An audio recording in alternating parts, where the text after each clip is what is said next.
하나님 말씀 누가복음 18장 15절에서 30절까지 말씀입니다.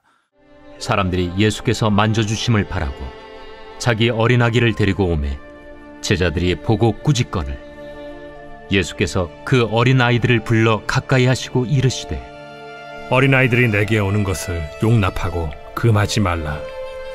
하나님의 나라가 이런 자의 것이니라.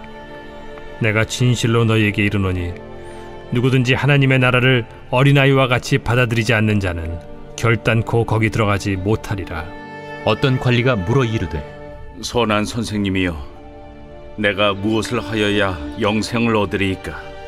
네가 어찌하여 나를 선하다 일컫느냐? 하나님 한 분 외에는 선한 이가 없느니라.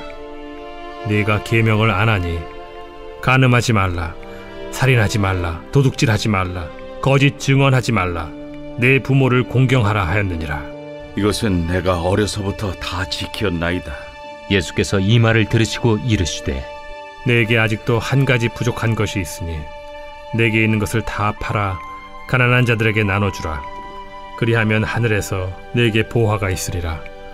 그리고 와서 나를 따르라. 그 사람이 큰 부자이므로 이 말씀을 듣고 심히 근심하더라.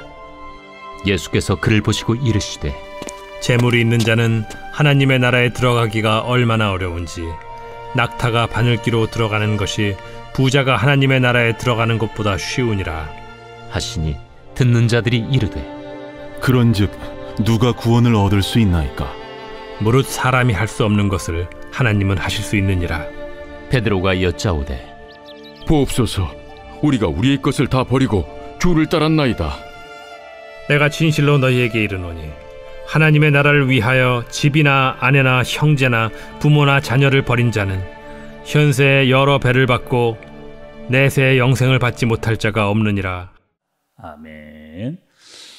우리가 여러분 누가복음 18장을 보고 있습니다. 누가복음 18장. 또 누가복음의 18장의 아주 중요한 흐름은 우리가 이 흐름을 놓치지 말아야 되는데 어떤 흐름이냐? 누가복음 18장의 내용은 구원받는 사람은 어떠해야 되느냐? 구원받은 사람은 어떠해야 되느냐라고 하는 흐름을 가지고 있는 겁니다. 그래서 여러분 어저께 말씀에 과부가 나온 거예요. 여러분 과부가 어떤 일을 했습니까? 불의한 그 재판장을 찾아갔잖아요. 어떻게 찾아갔습니까? 한 번만 찾아갔습니까? 한 번만 찾아가지를 않고 계속해서 끝까지 붙들고 있었던 그 과부의 마음. 또 그렇게 하면 반드시 불의한 재판장이 들어줄 것이다 라고 하는 믿음을 가지고 그 과부가 간 거죠. 하물며 그 불의한 재판장도 이렇게 하는데 하나님이야 어떻게 하시겠느냐. 그러니까 믿음이라고 하는 것은 이런 거라는 거죠. 한 번만 기도하고 한 번만 하나님을 의지하고 끝나는 게 아니라는 거예요. 계속해서 하나님을 끝까지 붙들고 있는 사람이어야 된다. 이 이야기를 하시는 겁니다. 또 여러분 어저께 어떤 말씀이 나왔느냐. 바리새인들과 세리에 대한 기도가 나왔잖아요. 바리새인들은 어떻게 기도했어요? 이렇게 기도했습니다. 바리새인들은 내가 잘한 것만 기도한 거예요. 다른 사람과 비교하면서 기도를 그렇게 한 겁니다. 저 사람은 잘못했잖아요. 나는 아무 문제가 없잖아요. 이런 식의 기도를 한 거였고 나는 하나님께 인정받고 싶어 했던 그런 기도를 한 겁니다. 근데 세리 기도는 달랐잖아요. 어떤 기도를 했어요? 하나님 앞에서 내가 누군지를 아는 거예요. 하나님 앞에서 내가 누구인지를 아는 겁니다. 하나님, 저는 정말 말할 수 없는 그런 죄인입니다. 하나님 아니면 나는 아무것도 아닙니다. 이렇게 기도한 거죠. 그러니까 구원받은 사람이라고 한다면, 믿음이 있는 사람이라고 한다면, 그리스도인이라고 한다면 바로 이런 사람들과 같은 모습이 있어야 된다라고 하는 말씀을 예수님께서 해주시는 겁니다. 그러면서 오늘 말씀에 나오는 사람들도 있습니다. 어떤 사람들이 나오냐? 어린아이들이 나오잖아요. 어린아이. 여러분 16절의 말씀을 좀 보세요. 예수께서 그 어린아이들을 불러 가까이 하시고 이르시되 어린아이들이 내게 오는 것을 용납하고 금하지 말라. 하나님의 나라가 이런 자의 것이니라. 이렇게 이야기합니다. 예수님께서 갑자기 왜 어린아이를 언급을 하셨다는 거예요. 거기에는 어린아이를 왜 예수님께서 불러 오셨냐는 거예요. 어린아이 여러분 어떤 존재입니까? 어떤 의미를 가지고 있어요? 어린아이 한 2-3살짜리 어린이들 한번 생각을 여러분 해보세요. 2-3살짜리 어린아이가 있다. 이 2-3살짜리 어린이들은 혼자 살 수 없습니다. 어린아이, 2-3살짜리 어린아이들은 혼자 살 수 없고 반드시 누가 있어야 되느냐? 부모가 있어야 되는 거죠. 그러니까 부모가 없으면은 살기 어렵습니다. 그러니 이 어린아이들은 어떤 마음이 있느냐? 부모에 대한 전적인 의존성. 부모에 대한 전적인, 그러니까 부모가 없으면 나는 살 수 없다라고 하는 전적인 의존성을 가지고 사는 그런 존재인 거죠. 그러니 믿는 자는 어떤 자이라는 거예요? 어린아이와 같이 전적으로 하나님을 의지하는, 하나님이 없으면 안 된다라고 하는 믿음을 가지고 사는 사람들이 바로 하나님의 나라의 사람들이다. 이렇게 예수님이 얘기를 하시는 겁니다. 그러면서 오늘 말씀에 또 한 사람이 나옵니다. 어떤 사람이냐? 관리입니다. 어떤 관리가 나타나서 예수님께 이렇게 이야기를 하는 거예요. 질문을 하는 거예요. 18절의 말씀을 여러분 좀 보시겠어요? 어떤 관리가 물어 이르되 선한 선생님이여 내가 무엇을 하여야 영생을 얻으리까? 이렇게 묻습니다. 지금 어떤 관리가 왔는데 어떤 관리의 질문은 뭐예요? 궁금한 점은 뭐예요? 알고 싶어하는 건 뭐예요? 영생입니다. 그러니까 영생에 대해서 알고 싶었어요. 그런데 예수님은 그 영생에 대해서 이야기하시기 전에 어떤 이야기를 하시느냐? 10계명을 이야기하십니다. 10계명, 5계명부터 9계명까지, 5계명부터 9계명까지를 쫙 이렇게 나열을 하시는 거예요. 근데 그 얘기를 듣더니만 관리가 이렇게 이야기를 합니다. 나 다 지켰다는 거예요. 예수님 다 지켰다. 율법 하나도 빠뜨린 것이 없고 잘 지켰다. 근데 이상하다는 거죠. 여러분, 왜? 이 관리는 왜요? 아니, 지금 율법도 잘 지키고 분명히 빠뜨린 것도 없고, 그런데 그 마음 가운데 그 관리의 마음에는 구원에 대한 기쁨과 구원에 대한 감사와 구원에 대한 소망이 없는, 그러니까 죄와 사망에 자유롭지 못한 상태였던 그 관리의 모습을 보게 되는 거예요. 뭔가 열심히 했는데 채워지지 않는, 뭔가 자기 열심으로 열심히 했지만 뭔가 채워지지 않는 그런 자의 모습이었던 거죠. 예수님이 이렇게 이야기를 하십니다. 여러분 22절, 23절의 말씀을 좀 또 보세요. 예수께서 이 말을 들으시고 이르시되 내게 아직도 한 가지 부족한 것이 있으니 내게 있는 것을 다 팔아 가난한 자들에게 나눠주라. 그리하면 하늘에서 내 보화가 있으리라. 그리고 와서 나를 따르라 하시니 그 사람이 큰 부자이므로 이 말씀을 듣고 심히 근심하더라. 이렇게 얘기합니다. 예수님께서 그 사람을 보시고 그 관리를 보시고 하나 부족한 것이 있다는 거예요. 너 있는 거 가지고 다 팔아가지고 가난한 자에게 주고 나를 따르라. 이렇게 이야기를 하십니다. 이게 지금 갑자기 느닷없이 예수님 이런 얘기 왜 하시는 거예요, 여러분? 예수님은 왜 이런 얘기? 있는 거 다 팔고 나 따라와라. 이런 얘기를 예수님께서 뭐하러 하시는 겁니까? 자, 여러분 잘 보세요. 지금 이 관리가 궁금해서 예수님께 질문했던 내용은 뭐였어요? 영생이었습니다. 영생. 영원한 생명을 어떻게 얻는가에 대한 그 질문을 예수님께 와서 했습니다. 근데 예수님은 그에게 물으시는 거예요. 정말 네가 정말 무엇을 가장 중요하게 여기느냐? 어떤 관리는 와서 영생에 대해서 예수님께 물었는데 예수님은 그 관리를 보면서 네가 정말로 중요하게 여기는 게 뭐냐? 네가 궁금했던 그거 영생을 정말 제일 중요하게 여기느냐? 구원을 제일 중요하게 여기느냐? 아니면 율법이냐? 아니면 돈이냐?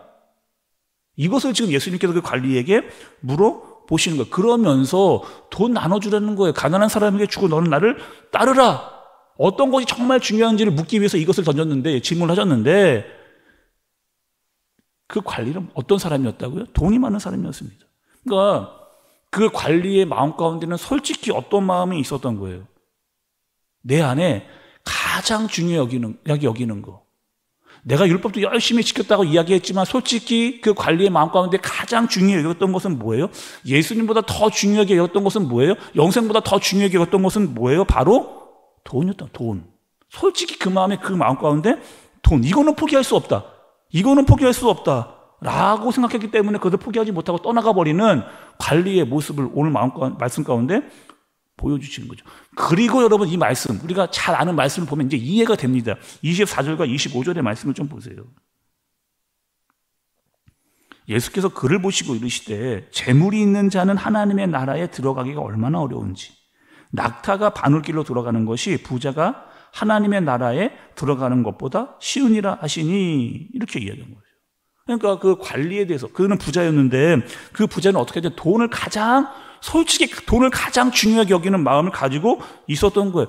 자, 여러분, 부자가 돈에 대해서 만족하는 경우 보셨어요? 아, 나는 이 정도만 가지고 있으면 충분히 돈 많이 벌었어 라고 하는 부자가 있냐고요. 부자는 계속 더 많은 돈을 더 많이 갖고 싶어하는 마음을 가지고 있습니다. 그리고 그 부자는 솔직히 하나님보다 돈이 더 중요하다라고 생각하는 경우가 많아요. 세상 자체는 또 어떤 세상입니까? 돈이면 다 되는 세상, 돈이면 잘 산다고 하는 세상, 돈이면 다 최고다 하는 세상 가운데 살아가고 있는, 그러니 그 부자 관리는 솔직히 하나님보다 돈을 더 중요하게 여겼던 그 마음이 있었던 겁니다. 자, 여러분, 우리가 누가복음 18장은 어떤 말씀이었다고요? 17장과 이어지는 말씀입니다.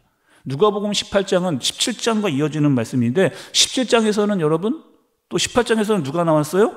과부가 나오고 세리가 나오고 어린아이가 나오고 어떤 관리가 나오고 이런 사람들을 보여주면서 정말 구원받은 사람은 어떤 사람인가를 너희가 잘 보라는 거야. 잘 깨달으라고 하는 거야. 믿음 있는 사람은 어떠한 사람인가 보라는 겁니다. 자, 여러분, 교회는요, 믿음이 있는 사람도 있고요, 믿음이 있는 것처럼 사는 사람도 있습니다. 믿음이 있는 사람처럼 사는 사람들을 뭐라고 할까요? 유사 그리스도인이라고 합니다. 유사 그리스도인들.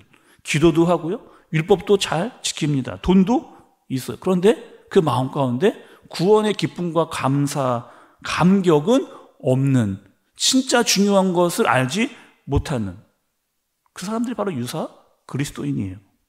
우리는 여러분 어떤 사람입니까? 우리는 어떤 사람이 내가 죄인인 것을 알고 내가 구원받은 사람이라고 하는 것을 알고 예수님이 아니면 안 된다라고 하는 사실을 알고 우리가 받은 구원이 얼마나 크고 놀라운 것인지를 알고 그 은혜를 생각하면 감격과 감사가 여전히 우리 가운데 뜨겁게 우리를 만드는 그런 마음을 가지고 사는 사람들, 그 구원받은 사람들은 어떻게 살아야 된다? 믿음으로 살라는 거예요. 믿음으로. 그리고 기도하면서 하나님이 아니면 안 됩니다라고 하는 믿음을 가지고 살아가는 거죠. 그리고 구원받은 자는 이 땅에서 하나님의 나라를 경험하면서 살다가 영원한 하나님의 나라로 이어지는 영생을 가지고 살아가는 사람이다라고 하는 사실을 잊지 말고 살아가는 저와 여러분들 되어지시기를 예수님의 이름으로 축복합니다. 기도하겠습니다. 하나님 아버지, 우리가 어린아이와 같은 신앙으로 살게 하여 주옵소서. 하나님이 아니면 안 됩니다.